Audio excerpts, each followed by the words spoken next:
In this video, we will discuss the round-robin scheduling algorithm. In this algorithm, we define a small unit of time which is known as the time quantum or time slice, and this is usually between 10 to 100 milliseconds. The ready queue now is treated as a circular queue. So suppose if this is the ready queue, it will be treated as a circular queue. The scheduler will go around the ready queue and it will allocate the CPU to the process, and then after allocating the CPU, it will set the timer to interrupt after one time quantum. The dispatcher will send the process and the process will start executing. So suppose this is the ready queue. The processes are currently in the first come first serve order. The scheduler will go around the queue, allocate the CPU to this process P3, and it will set the timer to interrupt after one time quantum. So suppose the time quantum was 10 milliseconds. That means after 10 milliseconds, the timer will interrupt, and now the scheduler will give the CPU to the next process in the ready queue. Again the timer will be set, and again after queue time, again the timer will interrupt the system. Now the CPU will be allocated to the next process in the ready queue, and so on.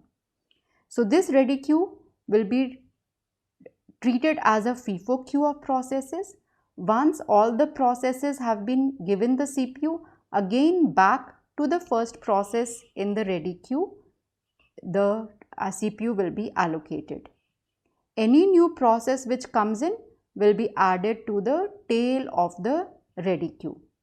So this is very similar to first come first serve scheduling, but preemption is added over here. That means the process that came first is given the CPU, but earlier in FCFS, once the process got the CPU, it used the CPU and it was not preempted. Here it will be preempted after every queue time units.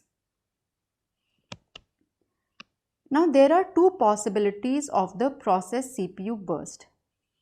Either the CPU burst of the process can be less than one time quantum.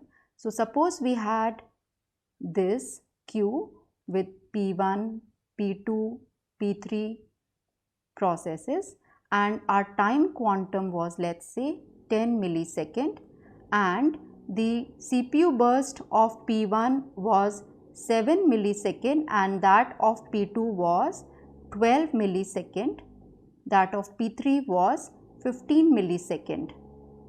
So if the time quantum is less than one time unit, that means after 7 millisecond, P1 will release the CPU voluntarily.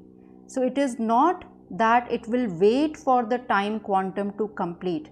After 7 milliseconds, P1 releases the CPU, and now the scheduler will go and check the ready queue and assign it to P2.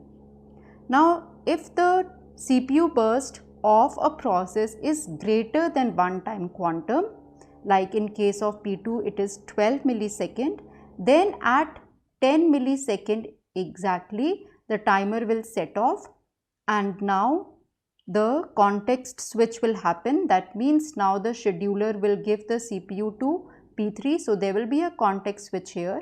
There was a context switch here also. Every time the scheduler is giving the CPU to another process in the ready queue, there is a context switch. What is a context switch? Please check my earlier video on this.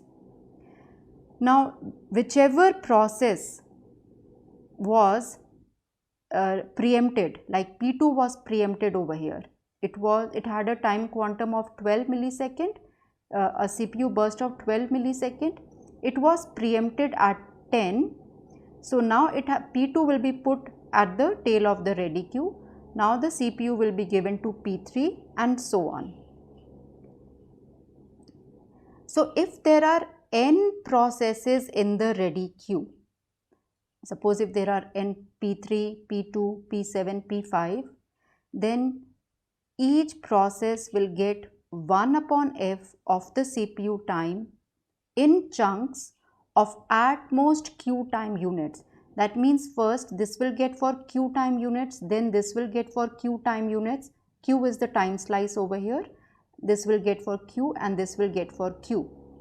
So each process will get 1 by n of the CPU time in one cycle. In the second cycle, again this will be given q time and so on. This we are assuming that the CPU burst of each process is more than q time unit. If the CPU burst of any process is less than q time unit, then its CPU burst will finish off in one cycle only. So we can see that no process is waiting for more than n minus 1 q time. So there are context switches over here. So for this process to get the CPU back again, it will have to wait for these 3 processes to finish. So if there are n processes, then it will wait for n minus 1 processes to complete their CPU burst. So each process will wait for n minus 1 q time unit. Now if this q is large, if the time quantum is very large, then suppose if P3 has got the CPU, then all the processes in the ready queue will be waiting for a very long time. So this will become very similar to the FCFS, or the first in first out, first come first serve scheduling algorithm. If q is very small, that means if q is like suppose say 1 millisecond or 2-3 milliseconds, then after every few milliseconds there would be a context switch. As we know that context switch is simply a overhead. So if we are having large number of context switches, then this will be not a good utilization of the CPU. So the quantum must be large with respect to the context switch. So whatever is the time that we are defining for q, which is the time quantum, it should be large compared to the time that will be used in the context switch.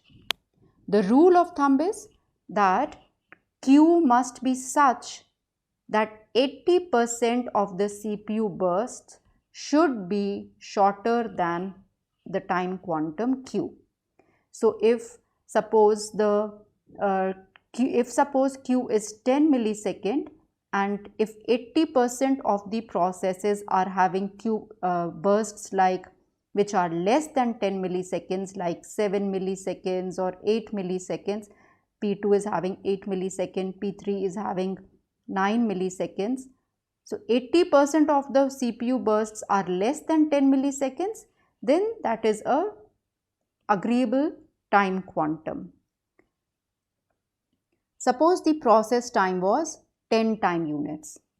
If the quantum q is 12, then the process will complete its CPU burst in one quantum only and there will be no context switch. Suppose the quantum time was 6.